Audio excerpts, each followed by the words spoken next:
Voilà, on va essayer d'établir en 20 minutes, c'est une gageure, ce qui relèverait de ce qu'on appelle l'anthropologie. Alors, je vais parler un peu grec, donc mettez vos écoutilles, mais comme je ne parle pas hébreu, vous allez être rassurés, parce qu'on va devoir essayer de comprendre comment le corpus biblique véhicule également une anthropologie qui est un peu différente que l'anthropologie, disons, des Grecs, et qui devrait donc, justement, la médecine au moins est héritière. Alors, quelques mots de généalogie, c'est-à-dire l'origine de la médecine, elle est née en même temps, quasiment en même temps, que la philosophie. Donc, plusieurs siècles, on peut estimer à peu près 7e siècle avant Jésus-Christ. Donc vous voyez, ce n'est pas d'hier. Jusque-là, on essayait donc d'établir le niveau des connaissances, et tout ce qui relevait de la faiblesse, la naissance, les maladies, les malformations, relevait des mythes. Tout ce qu'on n'arrivait pas à expliquer, on mettait cela sur le coup de la mythe, et que la prière, l'offrande aux dieux pouvait rendre compte. L'avancée de la science, d'une certaine manière, a fait reculer aussi l'impact des religions. Je dis des religions, les religions pré-chrétiennes. Donc c'est pour ça que la philosophie et la médecine sont nées en même temps. Alors, vous savez, dans les naissances, on peut être des demi-frères ou des faux frères. Et donc, ce jumelage historiquement situé fait que, il y a eu une démarcation entre la philosophie et la médecine. Et qui est très dommageable pour l'une et pour l'autre. Parce que précisément, on a tronçonné le savoir en discipline. Cette quête de la connaissance, n'oublions pas que la philosophie, ça vient de la sagesse, Sophia.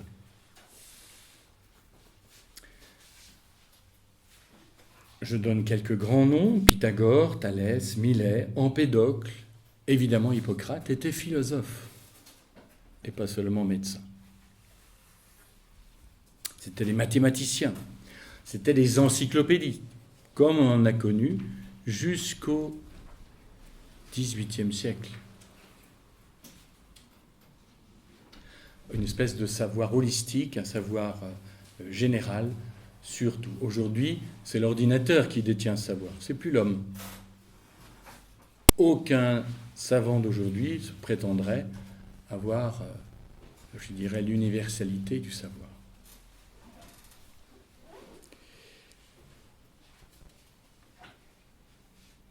Alors, je vais devoir aborder une notion importante, et pour ce faire, on va faire un peu de réflexion sur ce que nous avons vécu depuis 2 jours, mais ce que nous vivons chaque matin. Chaque matin, nous vivons un phénomène très particulier qui s'appelle le réveil. Tous. Et nous entretenons durant la journée différentes activités vitales qui passent du réveil au petit déjeuner. Entre-temps, il peut y avoir la prière. Différentes activités qui sont toutes du registre de notre humanité, de notre personne. Certaines sont vitales, d'autres ne le sont pas. Dans chaque journée, on pourrait dire dans chaque heure de la journée, nous voyons se succéder différentes activités qui relèvent de différents aspects de notre vie. L'une qui serait près du corps, de la vie végétative, c'est ce que nous avons en commun avec les plantes. L'autre, d'une vie sensible ou passionnée. Et la troisième, pour les plus éveillés d'entre nous, la vie spirituelle, mais au sens de spirituel dont on a parlé ce matin. C'est pas spiritualité, c'est les opérations de l'intelligence et du cœur. Ce que les anciens appelaient les degrés de vie. Mais tout cela est bien mélangé. Pour chacun, ça avait des moments différents. Il y en a qui sont du matin, qui vont découvrir un problème des mathématiques dès le matin, mais le soir, ils seront out. Il y en a qui sont du matin et du soir. Donc pour chacun, il y a une idiosyncrasie, c'est-à-dire un équilibre, qui fait qu'entre cette vie végétative, sensible, il y a un équilibre, une homéostasie.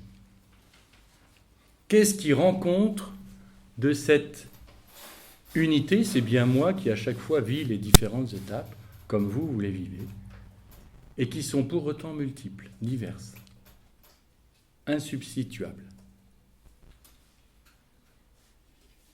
Eh bien, c'est là qu'il y a l'apport de la science. Il y a quelque chose qui rend compte de cette nécessité, un principe de vie invisible à l'œil nu et au microscope, que les anciens appelaient, relevant ainsi des traditions religieuses, mais on ne fait pas une philosophie à partir des mots. C'est pour ça que je parlais des syntaxes, que vous parliez grec ou pas grec. L'intelligence, elle est ni grecque ni non grecque. Elle est ou elle n'est pas. Eh bien, on va pouvoir poser comme un principe de nécessité qu'il y a quelque chose qui ne se réduit pas au simple corps. La preuve, c'est que des activités que je peux avoir relèvent, pour certaines d'entre elles, pas du tout du corps, ou pas essentiellement du corps. D'autres ne peuvent pas s'en départir. Ce principe, c'est ce que les Grecs ont appelé animus ou psyché, c'est-à-dire l'âme. On ne peut pas parler d'anthropologie si on ne parle pas de l'âme. Or aujourd'hui, reconnaissons-le, vous ouvrez n'importe quel livre de même philosophie des sciences, l'âme est absente du répertoire. En épistémologie, en histoire des sciences, on n'abordera pas. Parce que justement, c'est de provenance des religions. C'est un mot hérité de la religion. Mais ce que l'on peut garder, à supposer que le mot soit mis entre parenthèses, c'est justement ce principe de vie qui rend compte à la fois de l'unité du vivant que nous sommes, que vous êtes, et de la diversité des opérations. Ça résonne cette affaire. La diversité des opérations qui vous engagent à chaque fois dans votre personne. Alors, est-ce que le mot de personne pourrait être substitué à celui d'âme? C'est pas dit. Parce que justement, l'âme, c'est ce principe intérieur invisible que nos philosophes grecs ont su démarquer. Alors, je vais prendre deux noms qui sont connus par vous, et c'est pour ça que j'ai rapproché le tableau. Ces deux noms, c'est Platon, père de la philosophie selon Heidegger, et son disciple est néanmoins rival, parce qu'il a été 20 ans élève de Platon, Aristote. Donc il faut parler un petit peu de ces deux-là. Alors je vais faire un petit schéma pour essayer de comprendre l'anthropologie, alors à gros traits, de ce bonhomme-là, Platon.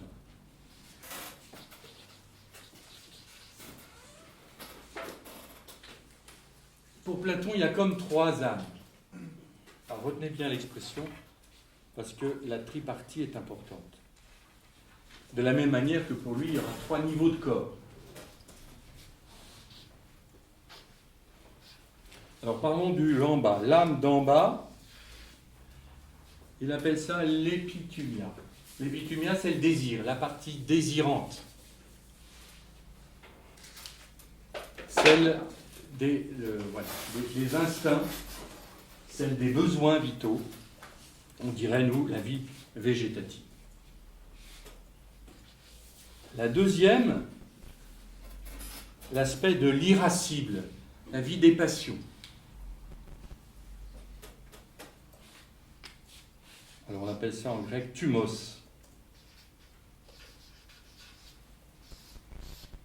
Et vous voyez, il y en a une qui est en dessous de l'autre. Et la dernière, c'est l'émergence de l'esprit. Il appelle ça le nous, ou l'esprit, pas l'esprit avec un grand E. Donc, pour Platon, on va retrouver ça dans la cité, avec la réalité du corps. Pour Platon, il y a comme 3 parties de l'âme, 3 visées de l'âme. Ça rejoindrait ce que j'ai dit tout à l'heure en forme d'induction, en disant voilà, il est nécessaire de poser quelque chose qui est ce que les traditions religieuses appellent l'âme. Donc l'aspect des désirs. Les désirs, ils sont nombreux. Et on voit que Platon va transposer ça à la réalité du corps. Le premier quart de la cité, c'est ce qu'il appelle le labeur. L'ouvrier, il est là. Le soldat, il est là. Le passion, la thumos. On comprend que le thumos, c'est le courage, c'est la bravoure. C'est... D'ailleurs, je n'ai pas besoin de micro, d'ailleurs. Comme quoi, des fois, la prothèse veut remplacer la voix. La bravoure, c'est le soldat qui est là. Et le troisième, c'est le roi, celui qui assume tout le reste. Et ça, c'est la cité de Platon. Alors, c'est très intéressant pour nous. Vous voyez, ça suit un petit peu cette anthropologie platonicienne, suit un peu la manière dont on a, de manière inconsciente, implicite, cette vision des différents degrés de vie. La vie végétative, c'est celle-là. La vie sensible, c'est les passions. La vie intellective, qui intègre aussi l'amour, c'est l'âme. Et vous voyez, il n'y a pas là. Où est-ce qu'elle est l'âme? Eh bien, pour Platon, l'âme, elle est là. Elle est dans cette partie-là. Et pour Platon, l'âme, c'est comme le pilote du bateau. Je prends cette analogie du pilote. Aristote, qui arrive 20 ans après, il dit que l'âme est comme l'architecte. Vous voyez, on a une autre notion. Pas le pilote, c'est l'architecte. Architectonique, c'est-à-dire principe directeur, principe d'ordre.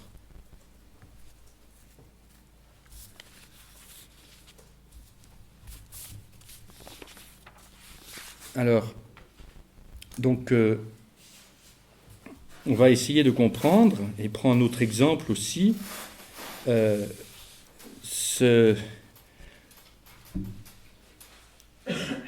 dit dans le De Anima, c'est un livre très important de la philosophie d'Aristote, au chapitre 2e, on n'a pas besoin de chercher si le corps et l'âme font un, dit Aristote. Exactement comme on ne le demande pas plus de la cire et de la figure, ni globalement de la matière de chaque chose, ni de ce qui a cette matière. Donc, Aristote, disciple de Platon, va refuser ce qu'on appelle le dualisme, c'est-à-dire l'âme d'un côté, le corps de l'autre. Et pour dire qu'il n'y a pas d'âme séparée. L'âme, elle est nécessairement dans un corps. Elle va l'habiter. C'est le corps animé. De la même manière, il n'y a pas de corps sans âme, et c'est pour ça qu'en grec, il y a un jeu de mots entre corps, soma, et cadavre, séma. Le séma, c'est le cadavre, c'est-à-dire un corps sans âme. Il n'y a plus l'âme.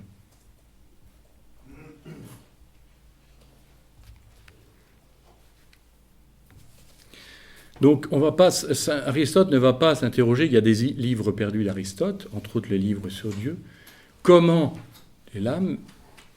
viendrait l'âme, comment s'unirait l'âme au corps, mais de fait que l'âme va être l'intelligibilité du corps, ce qui rend raison de ce corps unifié. Et n'oubliez pas ce que j'ai dit tout à l'heure rapidement, à savoir que du lever au coucher, toutes les opérations que j'engage sont nécessairement liées au corps, mais pas seulement qu'au corps. Donc il y a bien un autre principe. Mais cet autre principe, il n'est pas un à côté, il est à l'intérieur, il fait partie de cette réalité du corps.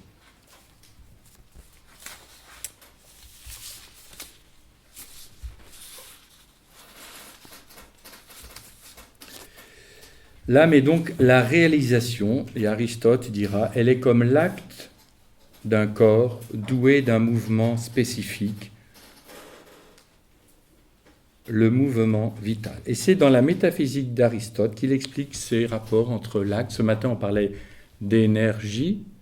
En grec, on dit énergeia pour dire ce qui va actuer, c'est-à-dire finaliser le corps, qui va montrer son accomplissement de corps humain capable d'atteindre cette fin. Et cette fin, c'est quoi ? C'est l'unité de la personne.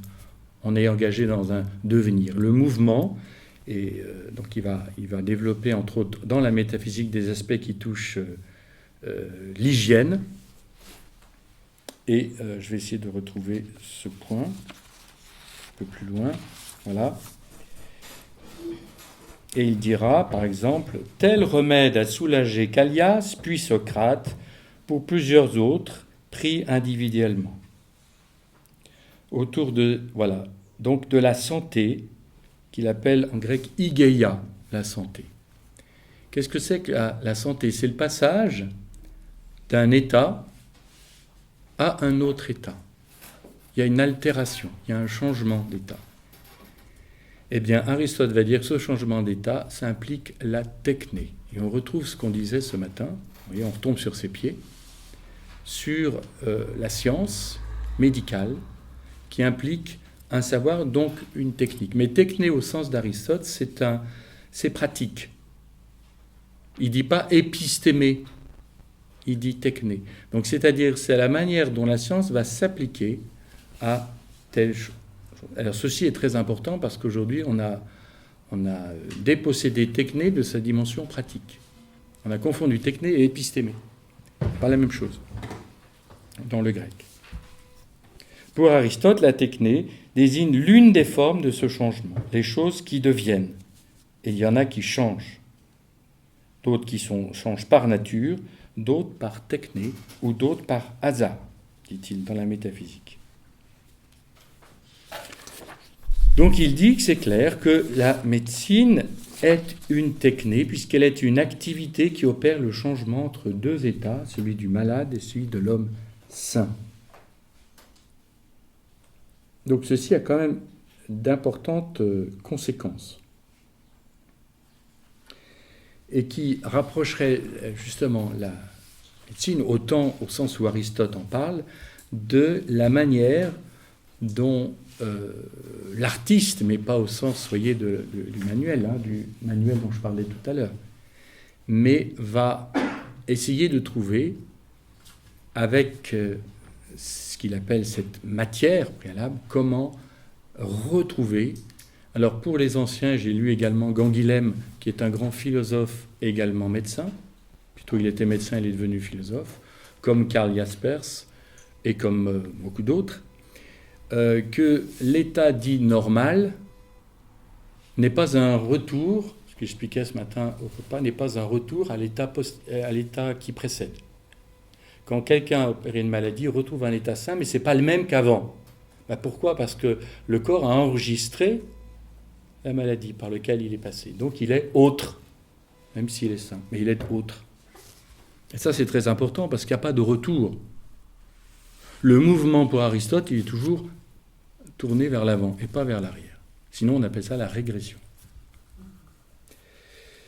Donc, l'art médical, c'est cette forme de la santé. Donc, qui est dans le médecin, il a une forme parce qu'il a la science et qui va essayer par, au début, tâtonnement. C'est pour ça que ce matin, Marie-Bénédicte a parlé des tâtonnements, voire des erreurs. Alors, c'est très important parce que les erreurs, on peut les trouver à trois niveaux. Finalement, il y a quelque chose que je vais garder de Platon, même avec Aristote. C'est-à-dire, quelle est cette erreur du côté de l'affectif ? C'est l'excès. Quelle est l'erreur du côté de la passion ? C'est quand le thumos prend tout et qu'il n'est pas régulé par l'esprit. Quelle est l'erreur au niveau de l'esprit ? C'est justement l'erreur scientifique ou l'erreur morale. Tout ça a des répercussions sur l'homme, dans la mesure où il est d'une pièce et ces erreurs à différents étages, à différents niveaux, ont des conséquences sur l'organisme en totalité. Et ça vient toujours, la potentialité vient toujours de la matière. Et c'est pour ça qu'on retrouve le corps qui a dans son acmé, on dit que c'est autour de 45 ans, d'ailleurs Aristote parle de 45 ans, qui est aussi l'âge de la maturité intellectuelle aussi. On a atteint un sommet. C'est pour ça que les grands mathématiciens, c'est avant 40 ans. Il y a comme une espèce de seuil. Alors c'est très intéressant, il y a donc l'acmé, le corps, et après, il y a, n'en déplaise les sportifs, mais d'ailleurs ils en font l'expérience amère, que le corps a souffert souvent. Alors, ce qui va certainement nous permettre de découvrir ce qu'on disait ce matin, et je cite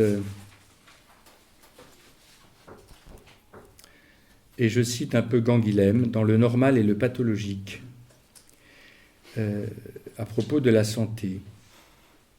La façon dont la médecine reconduit à la vie en l'éclairant, en la développant, en l'ouvrant sur l'humain.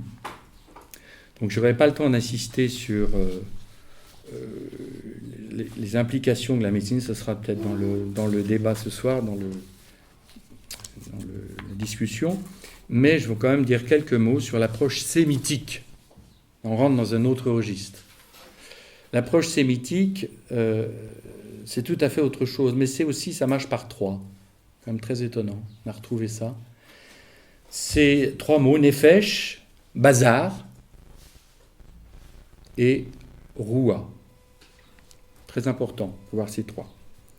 Et alors nefesh, c'est l'organe de la respiration. N'oublions pas, quand Dieu parle de il insuffla, c'est Adama, la Ruana, la Nephala en hébreu, c'est le souffle. Et tout ça, c'est lié à l'appétit de désir. C'est l'organe de la respiration qui est venu à désigner justement l'appétit de désir. Par exemple, je cite dans le psaume « Sauve-moi, mon Dieu, les eaux montent jusqu'à ma gorge. » Nefesh. Ils souffraient la faim et la soif, ils sentaient leur gorge défaillir. Nefesh. La respiration, vers toi, Seigneur, j'élève ma gorge. Nefesh. C'est très important, la gorge. Le virus est en train, quand il attaque la gorge, c'est mal barré. La gorge, le lieu des passages, des humeurs. C'est au niveau de la tête, c'est le passage du corps à la tête. Donc lié au désir, au sentiment, à l'avidité. Bazar, c'est plus tout à fait autre chose. C'est pas le bazar, mais c'est la manifestation concrète. Donc le cœur, les reins, le foie, le corps en tant qu'il exprime les sentiments de la nefesh. Ce qui explique l'existence de ce composé de l'un et d'eau, c'est l'esprit communiqué par Dieu, le roi. Vous voyez, cette tripartition, on la retrouve en un seul passage du Nouveau Testament. C'est très important parce qu'on dit, oui, esprit, âme, corps, mais trouvez-moi. Le passage, il faut le trouver déjà. C'est 1 Thessaloniciens 5. Voilà qui est dit, la triade, corps, âme, esprit. Que le Dieu de la paix lui-même vous sanctifie tout entier, et que tout votre être, c'est pneuma, votre âme, psyché, votre corps, soma, soit préservé et irréprochable. Alors le père Festugière, qui était contemporain de notre fondateur, a écrit un commentaire là-dessus, en disant qu'on pouvait s'inscrire dans un contexte aristotélico-platonicien. Que votre esprit séparé de tout le reste, c'est le sens premier de agios, saint, soit tourné vers Dieu et ainsi reçoive de sa lumière. Que votre âme, cette âme des passions intimement liées à la chair et au sang, à toutes les sensations, donc du côté de Platon, c'est les passions, séparées elles aussi des choses d'en bas, se tournent vers le nous, et de la sorte à son tour s'illumine. Puisque tout cela est difficile quand le corps souffre, que notre pauvre machine soit enfin séparée de tout mal et de tout le mal. Donc, saint Paul, grand voilà, grand expert que nous connaissons dans la tradition biblique, il parle de ce corps, hein, et il prend l'exemple du corps physique, psychikon, et du corps spirituel, pneumatikon. Et on va passer de l'un à l'autre. L'un vient d'Adam, l'autre vient du Christ.